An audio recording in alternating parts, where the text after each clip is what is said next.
Magandang araw po sa inyong lahat. Ako po si Chloe May G. Manales at sa harapan ninyo ay ikwento ko po ang magaling na nanay. Noong unang panahon, may isang babae na buntis at ipinanganak niya na ang kanyang anak na babae na pinangalanan niyang si Stella.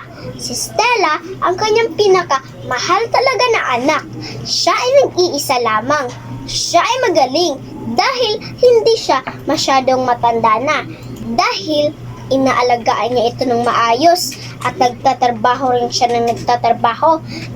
Kahit sa pagkabata lamang niya ay hindi niya ito pinapabayaan at hindi rin siya nagrereklamo sa kahit anumang pinapagawa nito sa kanya. Namuhay sila ng masayang masaya sa kanyang buhay. Ngunit isang araw, gusto talaga ng kanyang anak na pumunta kasama ang kanyang kaibigan na lalaki na si Cedric.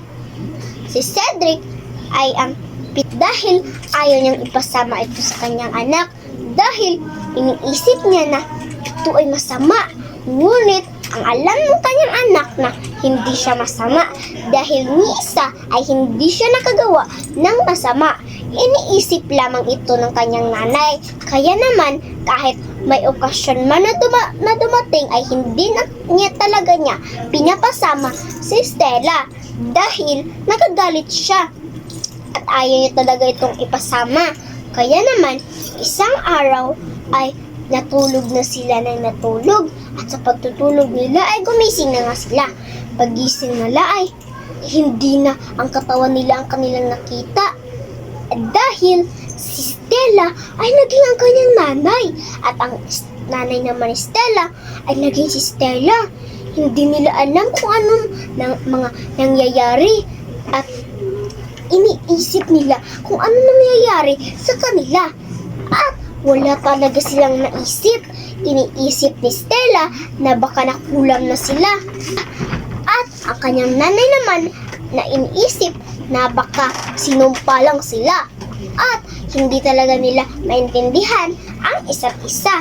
Kaya naman baliktad ng kanilang ginagawa.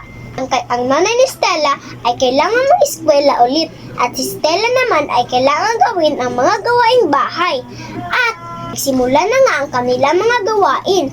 Madali lang para sa nanay ni Stella ang mga iyon dahil alam niya na ito. Kaya naman siya ang naka-perfect doon sa kanila at iniisip naman ni Stella na madali lang ang kanyang mga trabaho. Hay naku, dali naman, tapos na kagad ako. At nang pagtapos niya sa isa ay biglang napakarami ulit ang nagpapatrabaho sa kanya. At sabi niya na hindi naman pala ito madali, may tatrabahuin pa ako. At hindi niya nalaman na may tinatrabaho pala siyang nilalaban niya at may niluluto pa siya at saka may hinuhugasan pa siyang plato. Ang lahat ay nagkamali sa mga gawaing bahay. Kaya naman, ginawa na lang ulit ito ng nanay ni Stella. Kaya naman, isang araw, si Stella ay naging ang kanyang nanay at lumabas siya sa kanilang bahay. Nakita niya ang isang kaibigan ng kanyang nanay, nanay ng kanyang kaibigan. At sabi niya na, "Hi tita," ay mali, "Hi Margie, ano kailangan mo?" At sabi niya na, "Oh, hi Stephanie, ano ba hinihintay mo dito?" "Ay naku, naiinisan na kasi ako kang Stella." At sabi naman ni Margie na, "Ano? Ngayon lang kita nakita na nagdamot ng ganyan. Alam ko naman na hindi mo talaga nagrereklamo sa kahit anumang pinapagawa ng iyong anak." At nang narinig niya ito ay mabilis siyang tumakbo papunta sa kanilang bahay at niyakap niya ang kanyang nanay ng mahigpit na mahigpit. At bumalik na nga ang kanilang katawan sa dati nilang mga isip. At ang lahat ay nagbago na. Hindi na nagrereklamo si Stella kahit anumang gawin ng kanyang nanay. At ang kanyang nanay naman ay pinapayagan na siya na sumama kay Cedric. Ang wakas.